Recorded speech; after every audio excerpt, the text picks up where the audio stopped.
this is for any organization. You have a hiring manager, and then you have HR. HR determines how many positions David can hire, or the hiring manager can hire. And then let's say, he has, 7 people he wants to hire, but they only have 3 positions open. He has to kind of choose.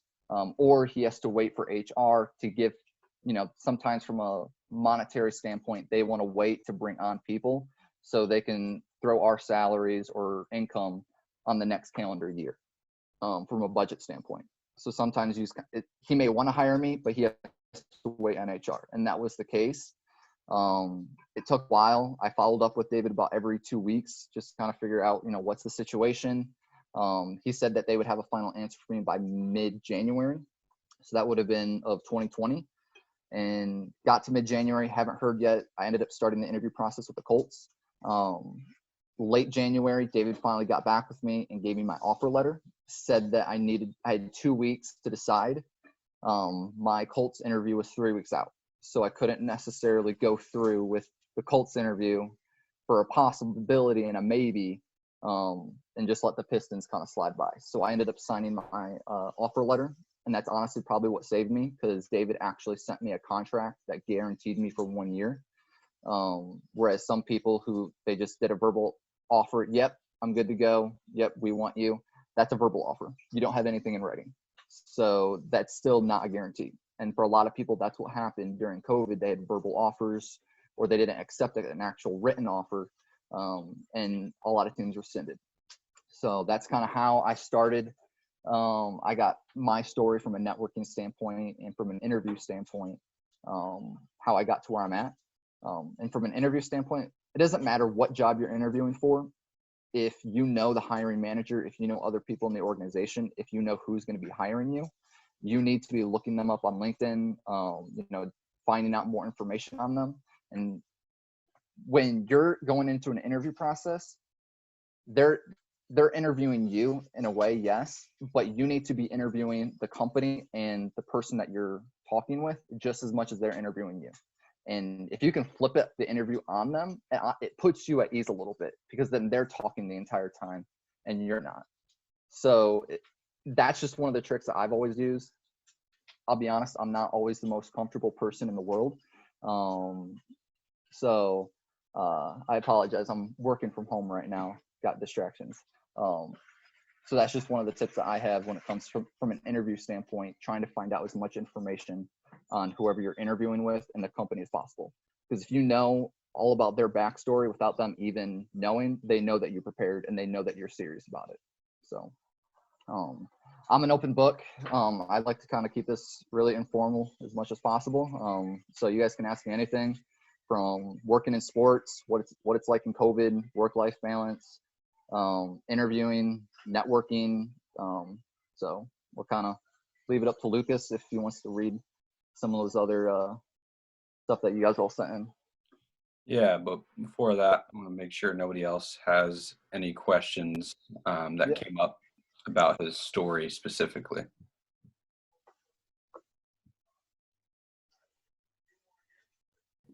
Yeah, I have a question really quick, I guess. From your story, I like it. I like how you're very confident, how you went in there and told them what you can offer, because it shows like major balls, okay, so to say, right?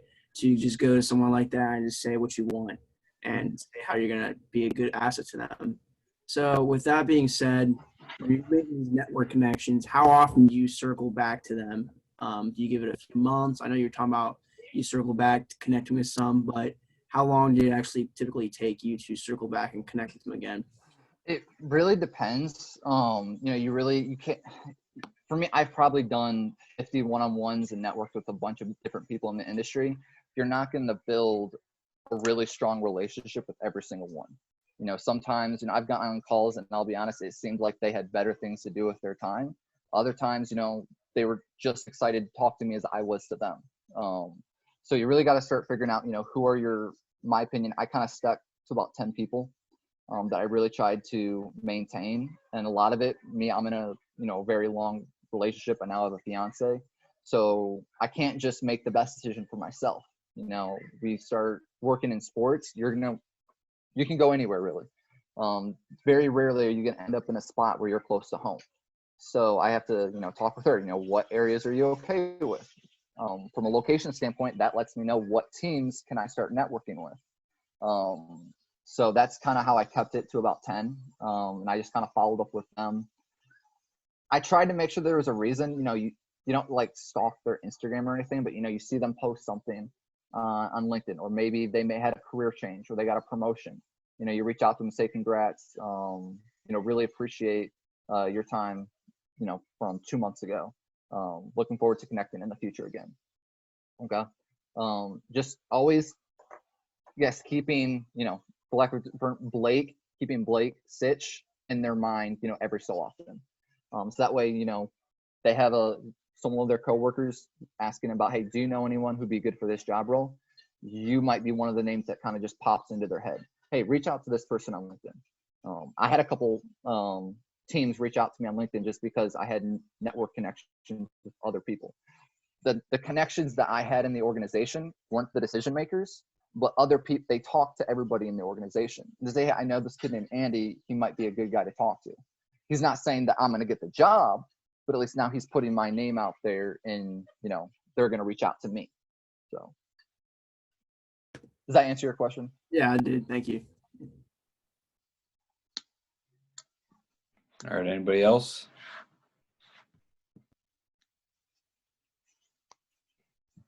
All right. Do you want to talk a little bit about kind of what exactly you do now, and kind of just talk about the first, whatever, 6 months? 6 months, 7 months. Yeah.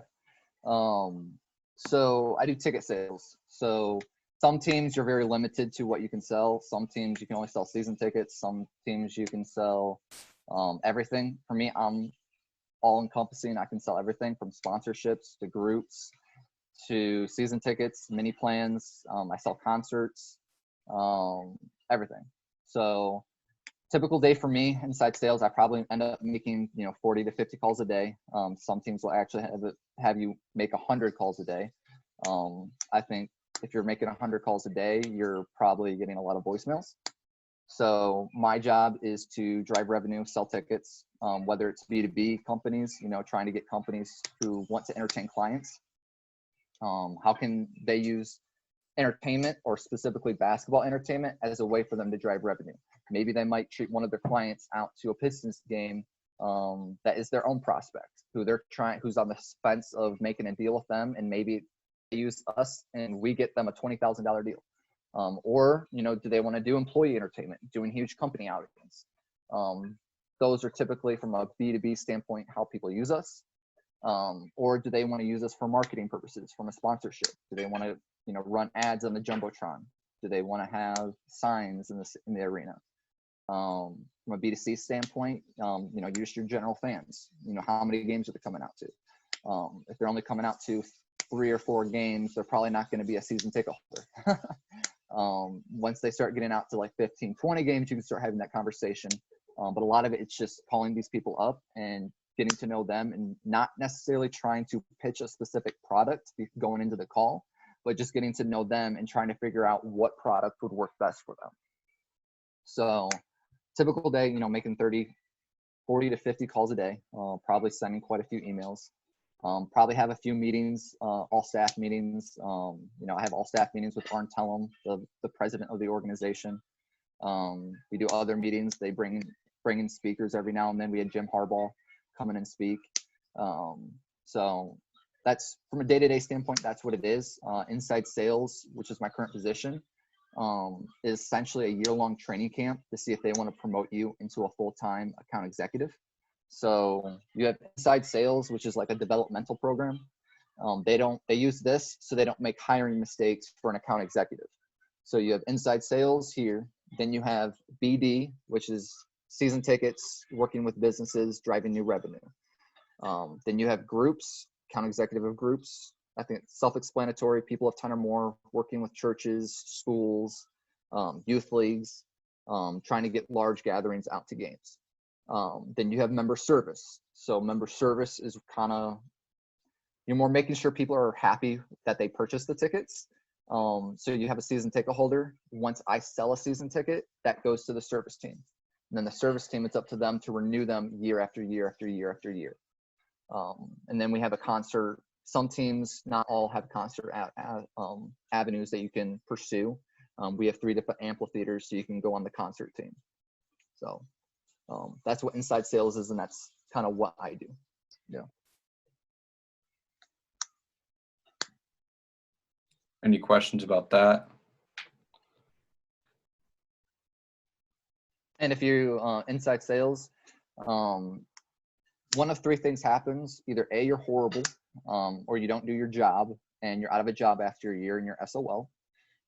B, you're good, but Lucas beats me out for the promotion. And they still think highly of me. They'll help me latch on to another team.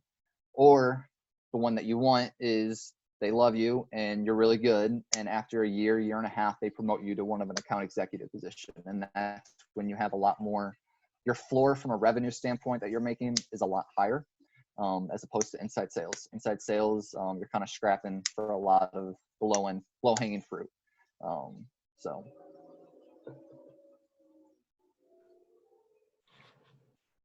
We had a lot of questions about how has the pandemic affected your job.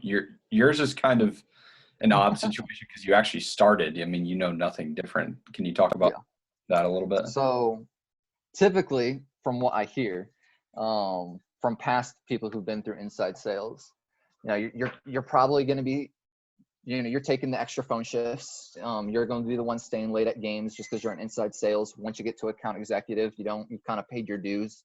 You don't have to go through some of that stuff. But typically it's 9 to 5. If you want to be an overachiever, which you probably should want to be, you're probably going to come a little earlier, stay a little later. How, I guess, COVID's affected me. We started off, did all of my onboarding, all of my training virtually through Zoom or Microsoft Teams like this. So coming in, knowing next to nothing about ticket sales, that was kind of definitely a challenge. Where I'm at now and where I was at back in June is night and day. But had we been in the office, I would be even further along than where I'm currently at, because working from home, I don't have my manager or even some of my coworkers in inside sales being able to say, "Hey, Andy, that sounded really good on the phones. You should keep using that." Or, "Hey, Andy, that sounded horrible.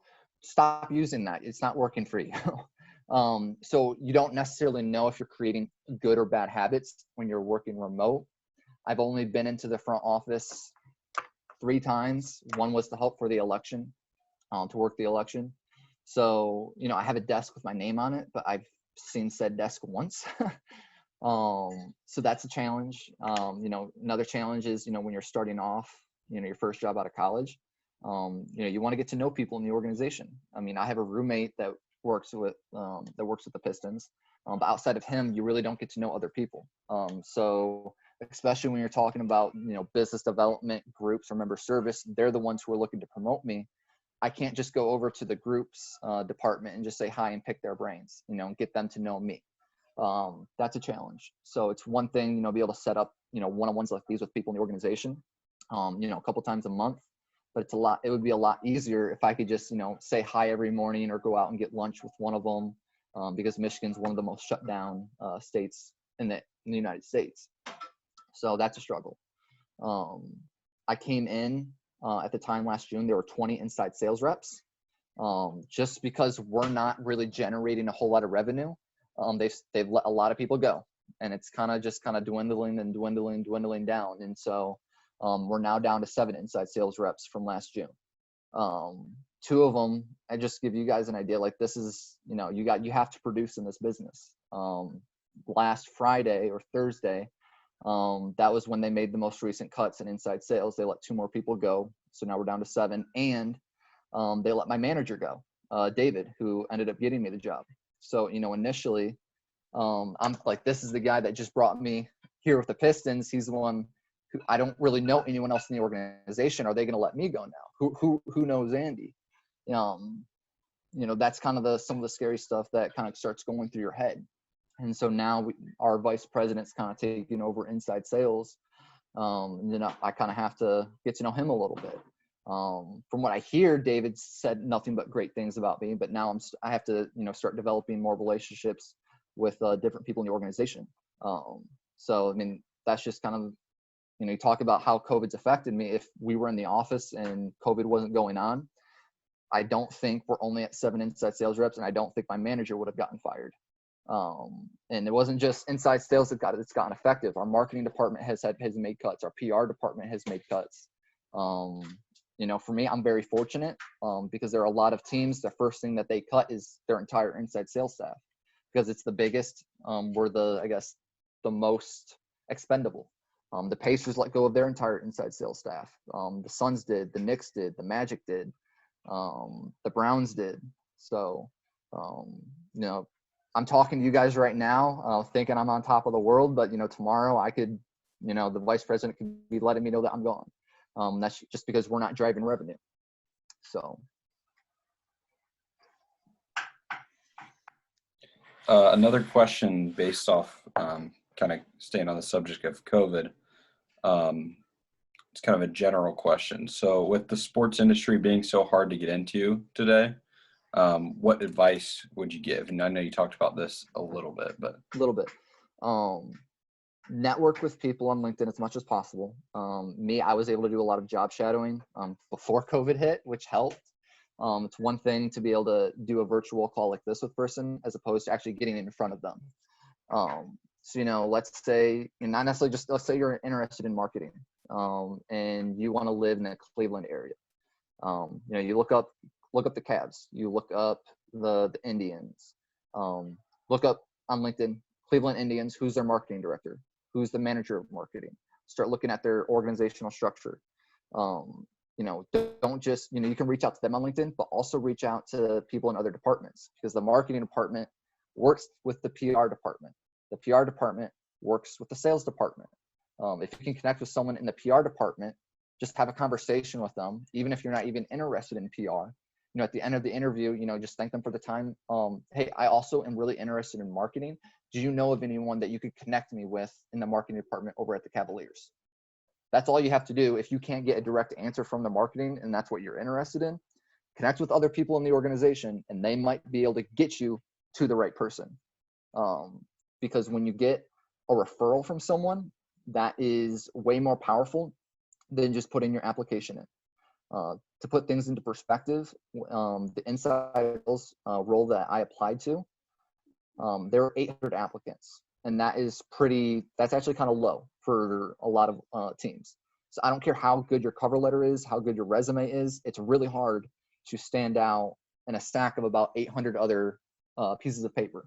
So when I went in for my interview, David actually let us know of the 30 people here, only 4 of them came from Teamwork Online or just a general application. Everyone else was referred. That kind of puts the things into perspective as far as how powerful a referral is, because someone else is now putting their name on the line for you and vouching for you. So when you can start actually using your network and people you've talked to, that's when you start leveraging your network into job opportunities. They're not going to give you the job, but they can get you to the door. And then now it's up to you to knock that door down. Did that answer the question good enough, I guess? Yeah, I think so. And I remember the first time we talked, one thing that you said that stuck with me, in sports, we have Teamwork Online, which is a job searching thing. Yeah. But Indeed, all these other LinkedIn job postings, all these other things. You said use that to let yourself know what's available, and then go ahead and network with the people that you know in that organization. Yes. So let's say it's Indeed. For those of you who aren't necessarily interested in sports, or maybe it's physical therapy or something. You see a job posting you're interested in on Indeed. All right, then cross-reference that with LinkedIn. Look up that organization on LinkedIn. Most organizations have LinkedIn profiles. Then they have a people's tab, so people that actually work there.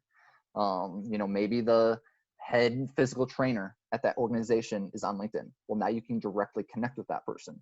Now you can start directly connecting with other people in the organization if that head physical trainer isn't necessarily getting back with you. Well, then you do a one-on-one with someone else. And then that someone else then refers you to the person you're actually trying to get to. That's a trick that I've kind of used.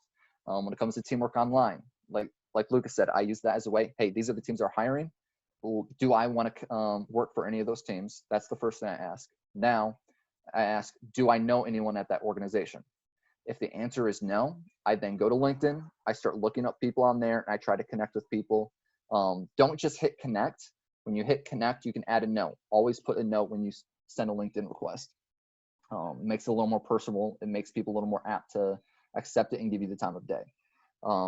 So like I said, referrals are way more better than just a general application. So use Indeed, Teamwork Online to figure out who's hiring, and then connect with people in that organization, and then try and do your best to get a referral. I mean, you're going to have to apply eventually, just because HR is going to just want to have a paper and a record of everything. But as soon as you get referred by someone, your chances of getting an actual job skyrocket.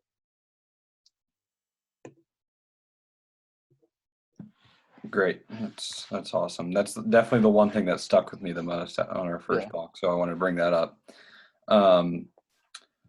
Another personal question. So what's your favorite part about your job so far? And then also, what's the hardest part? Okay.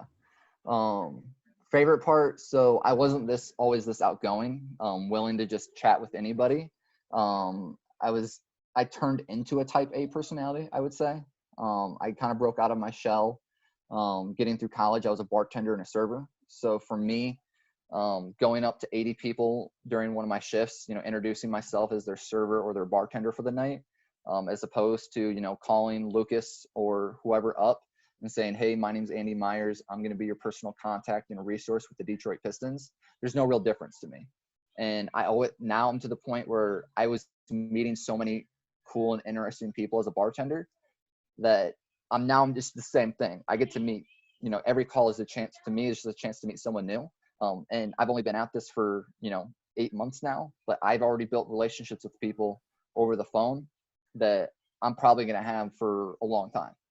And I've gone on one physical, like face-to-face appointment with a business. Everyone else is just straight phone or something virtual like this. And so for me, I'm looking forward to just being able to get COVID over with and being able to get in front of people and start meeting all these people that I've just been talking to on the phone. So for me, it's just being able to meet new people, really trying to figure out their story. For me, my goal is how can I create the best experience possible for someone at a Pistons game? If I can do that with every single person I make a touch point with, the money, the revenue I drive, the salary, the commission, the bonuses, all of that's going to end up taking care of itself. So that's my favorite part. My least favorite part of it is just being in inside sales, is the phone shifts, just because, you work, for me, I'm probably working at, 7:30, 8 o'clock. I'm working all the way through 5, but if you have the 1 to 5 phone shift, you then have to work until halftime of the game. And coming up, we're going to be on the West Coast right now, which means we're going to have later games, and I'm working a phone shift where the game starts at 10 p.m., which means I'm probably going to be up till midnight in case someone calls in, because, during the game, or like commercials, maybe we run a commercial and we talk about our 21-22 season ticket packages, or we talk about our group deposit and priority list campaign. If those commercials or ads spark people to pick up the phone and call us or email us, I have to be available to take those calls. So just some of every entry-level position is going to have, before your next promotion into management or somewhere else, there's going to be stuff you hate. But I'm looking forward to some of those other just, little minor things that get tacked on to you when you're already working 9 to 5 to kind of be over. So. Awesome. Another question for you. Where do you see yourself in 5 years? 5 years? Very least. I'm going, maybe just kind of walk us through like your next. So everybody is running their own race, is what I would say.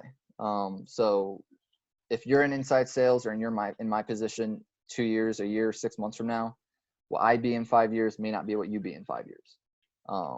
Some people take longer to get into management. Management is my ultimate goal, just because from a time management standpoint and work-life balance, you're more overseeing the sales staff as opposed to being required to go on B2B appointments and then entertain those clients at games and get them to pull the trigger. You're staying on top of everybody. So I don't necessarily have to go to all 41 or 43 home games. So I can stay home. I'm going to be getting married in a year and a half. So I don't want to be in ticket selling, spending 43 nights out of the year away from my family.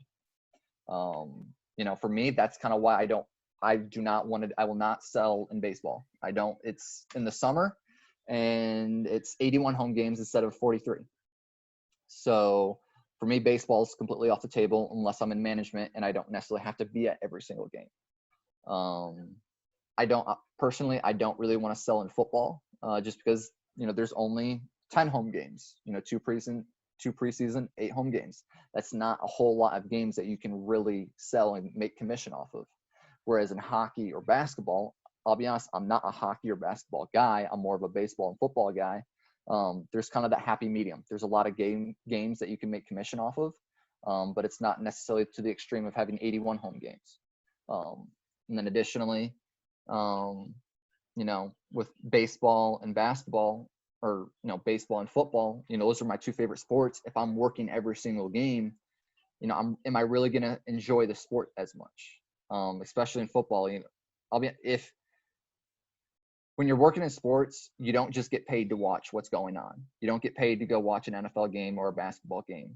If you catch more than half a quarter, or if it's a slow game, a quarter of what's going on, you probably weren't doing your job very well, because you should be talking with your clients, entertaining people, prospecting new clients, maybe, just being available for fans at the arena. If someone needs help getting directed to their seat, be a resource for them and kind of help them get there. That's, for me, from a selling standpoint, that's, a situation where I can get to know that person and maybe why'd they come out to the game that day. Was this a family outing? Where'd you get your tickets? Did you get them through Ticketmaster? Well, if you went through me, I wouldn't charge you any taxes or processing fees, and you don't have to pay the extra $10-15 per ticket. Stuff like that. Now, I haven't had the opportunity to do that type of experience because I haven't been able to go to games because we don't have fans at games right now. But that's just one of the things that a lot of people don't realize. We're not getting paid to just watch professional sports. We're working during the games. So I'll be honest, I don't remember the question, and I was probably running on a tangent there, but I hope that answered your question. Yeah, you answered it. It was, well, sort of. It was, where do you see yourself in 5 years? Oh, yeah. So to get back to that, I don't want to be selling for a super long time. Some people can get into management within 3 years. Typically, in order to get into management, you have to prove that you're one of the top sellers in an organization. So you're probably generating upwards of $750,000, if not more, before you can really prove yourself to, you can lead people, because you can't really tell Lucas to start selling if you were never really great at it yourself. So for me, I'd like to be in management within 7 years. It's kind of my time frame. My ultimate dream goal is to be a vice president of ticket sales. I would like to be, a president of an entire organization, but I don't really want to deal with the marketing and the PR and some of the political stuff that kind of goes along with running a professional franchise. I'd rather just kind of stick to the business side. So. Yeah, we did have one question about politics and sports, and it asked, does your position play a role in sports politics? Yes and no. I don't really need to play politics myself, but I do receive, I'm the front lines of the organization. I'm the one talking to the fans on a daily basis. If they don't like how we're reacting to a certain political issue or world issue, I'm the one hearing about it. You have to have thick skin to be in sales. is you're going to get cussed out. You're going to tell people, hey, I'm not interested in spending my money with you guys because of your stance on such and such. And it's just something that you got to take in stride. You can't take things personally. They're not saying no to you. They're just saying no to what you're offering. And I know of a few people who are no longer here with the organization anymore because they took things a little too seriously, or too personally is the way I would say that. So in a way, yes, but it's more just dealing with kind of how the organization responds. And then it's not usually a whole lot of fans, but every now and then you get a handful of fans that don't necessarily agree with it. And, they're upset and they want to pout about our stance. So. All right, we got one more question that I haven't gone through, and while you're answering this one, if anybody has any questions, just go ahead and throw them in the chat, and then we'll start wrapping things up a little bit. So the question is, if there was one thing you could go back and tell yourself at the beginning of your college career, what would it be? Don't wait to do internships. Don't wait. The biggest thing is don't wait. So I started when I went to Trine, it was mainly to play football. I was kind of that stereotype. I just was spending a lot of money just so I can continue my athletic career. Had a few injuries, torn ACL, some of the concussion stuff. Football kind of ended for me, and that's when my junior year is kind of when I really started to focus on what I was going to do with my career. And I wish I would have done stuff sooner. I'm very fortunate to be where I'm at, even though I didn't do stuff as early as what I should have. Like I said, I had a buddy who had 5 different offers. I'll be honest, looking into it, I knew going into my senior year he was not going to have any trouble finding a job. Well, certain circumstances happen.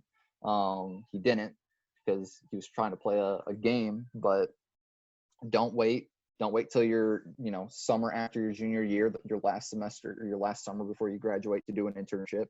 Don't wait till don't even wait till your sophomore year to start networking. We had people start in this past summer with us as interns in ticket sales, and they did an entire internship remotely through ticket sales. One had just finished his freshman year. One had just finished his junior year. And the one who just finished his junior year, odds are he's pretty much automatically going to have a job right after he graduates here this spring, because he did a really good job this past summer. It's just natural. They want to see what he can do on a full year basis. So you do an internship really well, and you impress a lot of people. You might not have to worry about finding a job. You might already have one lined up. So. All right, perfect. I don't see any questions in the chat right now. If everybody has anything, just go ahead and shout it out. And if not, we'll get going. I'm willing to stay on for a few minutes afterwards if anyone wants to chat and doesn't want to say anything, like, I guess, to the big group. So.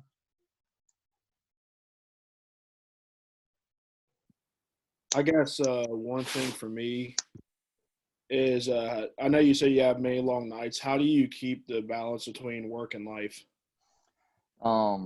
I'm probably not doing a too good job of it, like, as we currently speak. But you try, if you don't have a call shift later at night, or you pretty much just try to shut things down whenever work ends. For me, I have a significant other. Those moments when you're not really working, you try to give them more attention. So really, it's just trying to have that balance. For me, every now and then, I'm working remote right now. I don't have my boss standing over my shoulder. Let's say, I had a really bad morning, for my lunch break, I'll take an extra hour and a half. I'll go work out, come back a little recharged, go for a run, come back and, knock out the rest of my day. Sometimes you kind of got to have a mental health day. You just kind of figure out what your strengths and weaknesses are, and kind of how you want to approach your day. If you need to take a break, take a break. So does that answer your question? Yeah, it does. Thank you. Yeah. All right. Anybody else?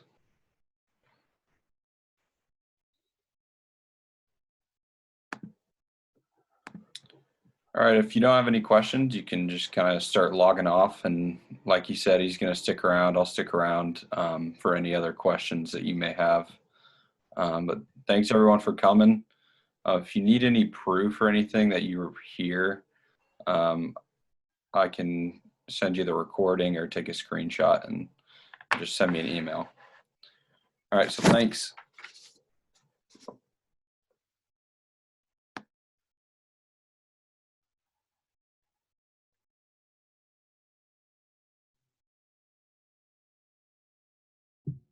All right, yeah, I had a question too. I was gonna wait for. You're good. You're good. All right, so I kind of joined maybe like a minute or two late, so you might have already covered it. But like, what would you say like the very like first steps you should take like to start making like connections and like those references? References? Like, Okay. yeah, because like, I'm on like I basically have like nothing going on, like not nothing going on, but like I have like no like first steps I've been taking. So what would you say like your first step would be? Let me ask you some questions. What year are you? I'm just a freshman, so I'm You're like just just freshman? All right, yeah. all right. Good thing. You have plenty of time. Mhm. I apologize right now. There's like a lag in my voice, and so I can hear myself. And it's kind of annoying. I can like Okay. turn my thing down a little bit to see if that helps. Because that could be it. I don't know. How about now? It's a lot better. Yep. Okay. All right. So you're a freshman. Do you know? I don't expect you to know. But do you know what you want to do, like with your career? Are you sport management? Yeah, I am. Okay. Do you know how you want to use your degree? Maybe like a little bit, yeah. Okay. What specifically?